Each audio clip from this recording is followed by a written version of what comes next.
And here is the Artist's Almanac for March 5th, 2018. It's the birthday of Brazilian guitarist and composer Heitor Villa-Lobos, born in 1887 in Rio de Janeiro. Learning music from his father, who was a widely read, highly cultured amateur of music and librarian, Villa-Lobos, by the turn of the century, had turned himself into a professional musician.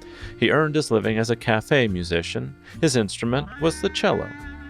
In Villa-Lobos' early childhood, Brazil underwent a period of social revolution and modernization, abolishing slavery in 1888 and overthrowing the Empire of Brazil in 1889. The changes in Brazil were reflected in its musical life. Previously, European music had been the dominant influence, and the courses at the Conservatory of Music were grounded in traditional counterpoint and harmony. Villa-Lobos underwent very little of this formal training. After a few abortive harmony lessons, he learned music by illicit observation from the top of the stairs of the regular musical evenings at his house arranged by his father. He learned to play cello, guitar, and clarinet. When his father died suddenly in 1899, he earned a living for his family by playing in cinema and theater orchestras in Rio. In 1905, Villa-Lobos made the first of his trips to Brazil's northeastern states to collect folk music. Such trips would continue in the future, though Villa-Lobos spun a web of mystery around them. His own testimony of adventures with the cannibal tribes of the Northeast is not always trustworthy. Villa-Lobos was convinced that to succeed in Paris, a musician had to be exotic. To accomplish his idea, Villa-Lobos gave an interview to tell his tale of musicological adventure. According to the article, Villa-Lobos had been captured by cannibals while collecting folk music in the interior of Brazil. Having been captured, he continued to compose, even during the 3 days of his captivity while waiting to be roasted and eaten. The author of the article went so far as to claim that the savage sounds from the composer's piece, 3 Indian Poems, were collected by Villa-Lobos as he awaited his own death.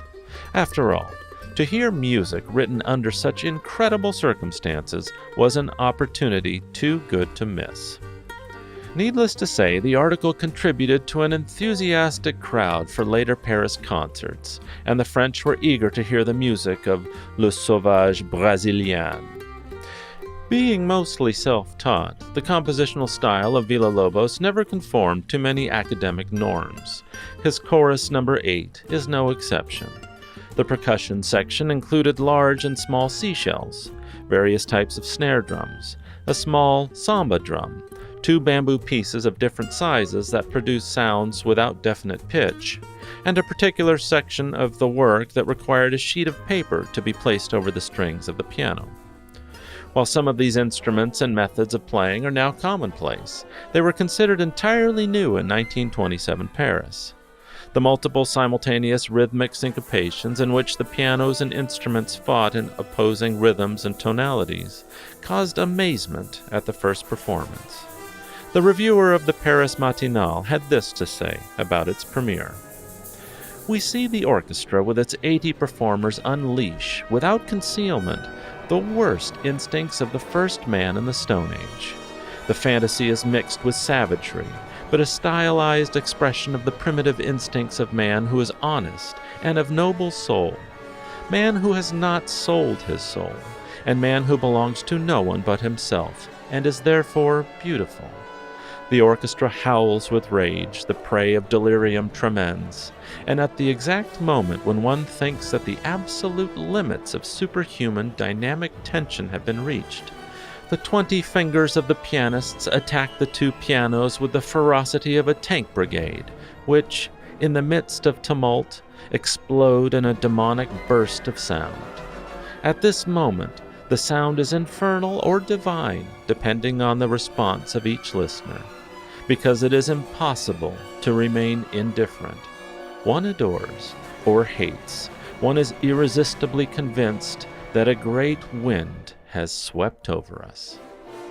Heitor Villa-Lobos died in November of 1979 in his hometown of Rio de Janeiro. He was 72 years old. When you get the chance, spend a few minutes with the wonderfully singular music of Villa-Lobos. I like his Bachianas Brasileiras and chorus number 8.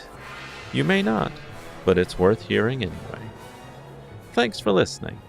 Be kind, do good work, and until next time.